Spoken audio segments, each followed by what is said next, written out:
یہاں اس مقام پہ آپ وہ دیکھتے ہیں کہ سب سے جو پہلی چیز ہے وہ آپ کو ایک جماعت نظر آئی ہے اور رسول کے ساتھ کھڑی ہوئی ہے، اور اس میں جو بہت موٹی موٹی باتیں ہیں ان صفات کو ذکر کر دیے گئے۔ اس کے مقابلے پر ایک دوسری جماعت ہے جو اس رسول کی تکذیب کرتی ہے۔ تو ہم نے کہا کہ اس قرآن کو پڑھنا ہے تو آپ کو جماعتوں اور امتوں اور تہذیبوں کی سطح پر ہی مسئلے کو دیکھنا ہے۔ وہ ایک بیچارہ بنجارہ ایک فرد ہے، کل قرآن کا مقصود جو ہے وہ اس قرآن مجید کا ایک بہت چھوٹا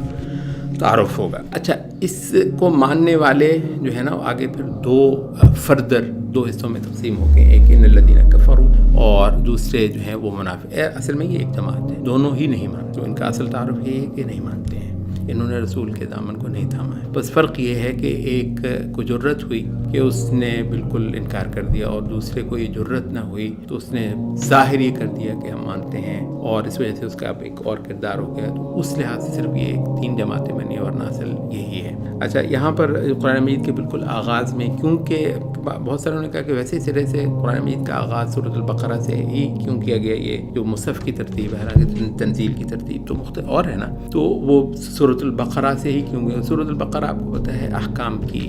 سورت ہے، اتنے زیادہ احکام کسی اور سورت کے اندر نہیں آئے۔ سورۃ البقرہ کے اندر تہذیبی مسائل کا جتنا بیان ہے کسی اور جگہ پہ شاید اتنا نہیں ہوگا۔ تو اس کی وجہ یہ ہے کہ ٹھیک ہے، جب کبھی رسول یہ اکیلا تھا، چند مٹھی بھر لوگ، وہ ٹھیک ہے، وہ ایک وقت تھا، لیکن اس کے بعد اب تا قیامت اس دین کا تعارف ایک جیتی جاگتی بہت بڑی عظیم الشان امت اور تہذیب اور صاحب شریعت صاحب دستور جماعت کے طور پر۔ یہ وجہ ہے کہ سورۃ البقرہ سے سورۃ الفاتحہ تو ایک بڑے مختصر صورت، ویسے ہی وہ ایک وغیرہ، اس وجہ سے آپ یہ دیکھتے ہیں جب آپ نماز بھی پڑھتے ہیں تو جب آپ دوبارہ وہ کرتے ہیں، سورۃ الناس ختم کر لیا آپ نے، دوبارہ شروع کرتے ہیں سورۃ الفاتحہ تو نہیں پڑھتے نماز میں، پھر آپ سورۃ البقرہ ہی پڑھتے ہیں۔ تو اس لحاظ سے کہہ رہا ہوں سورۃ البقرہ اس وجہ سے کہ ایک جیتی جاگتی امت، آپ کو جھٹ سے قرآن کھولتے ہی آپ کو ایک بھاری بھرکم جیتی جاگتی دیو ہیکل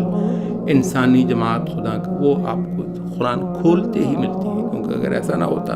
وہ صورتیں آتی ہیں جو ابھی جو ہے وہ ایک امت اپنی اس صورت میں بنی ہی نہیں، تو آپ کو شاید اس دین کا اور اس امت کا تعارف بھی مختلف ہوتا۔ تو کیونکہ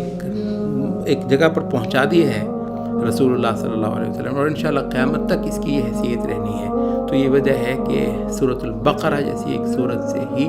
قرآن مجید کا آغاز کیا گیا۔ تو یہاں پر جھٹ سے ہی 2 کیمپ باقاعدہ طور پر، ایک کفر کا کیمپ ہے اور ایک ایمان کا کیمپ ہے۔ اچھا، لیکن یہ تفصیل زیادہ جو ہے، کیونکہ یہ امت کا مسئلہ ہے، اور آپ کو پتہ ہے یعنی باہر کے کافروں سے تقریباً کو لمبا چوڑا واسطہ نہیں پڑا ہے اس امت کو، رسول اللہ صلی اللہ علیہ وسلم کے اور صحابہ کے ابتدائی عمل کے بعد کوئی لمبا واسطہ نہیں پڑا ہے۔ اب مسلسل اگر کوئی واسطہ پڑا ہے نا، حتیٰ کہ اہل کفر سے، اور یہ بات بڑی اہم ہے، حتیٰ کہ اہل کفر سے اس امت کے اطراف و اکناف کو کوئی لمبا چوڑا واسطہ پڑھنا ہے تو الذین کفروا کے ساتھ نہیں پڑھنا، بلکہ الذین نافقوا کے ساتھ پڑھنا ہے۔ یہ منافقین ہوں گے، باہر والوں یہ جائیں گے ان کے پاس، باہر والوں کی بولی بھی ہمارے اندر کے ہی لوگ کچھ بولیں گے۔ تو اس سے آپ یہ دیکھتے ہیں کہ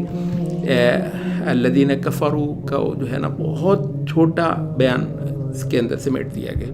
اور یہ جو ہے نا وَمِنَ النَّاسِ مَن يَقُولُ آمَنَّا بِاللَّهِ وَبِالْيَوْمِ الْآخِرِ وَمَا هُم بِمُؤْمِنِينَ، ایک بہت لمبا بیان، پورا جو رکوع ہے یہ انہی پہ ہے، کیونکہ ایک اتنا بڑا تعارف اور بہت سارے ان کے فیچرز جو ہیں وہ ہمیں بتا دیے گئے ہیں۔ تو اب یہ کیا ہیں، ان کو بنیادی طور پر تو ہم کافر بھی نہیں کہیں گے، کیونکہ یہ ایمان کا دعویٰ کرتے ہیں۔ تو ایمان کا دعویٰ کرنے کی وجہ سے ان کا اسٹیٹس بھی ہم مسلمانوں کا کرتے ہیں۔ بھائی وہ جو کافر ہے نا، آپ کو البتہ ڈھونڈنے انہی میں ہے، تو کیسے ڈھونڈیں گے؟ ان کی بولیوں سے، ان کے مضمون سے، ان کے دعوے سے، ان کا جو کیس ہے اس سے آپ کو البتہ اندازہ ہو جائے گا کہ یہ کون لوگ ہیں۔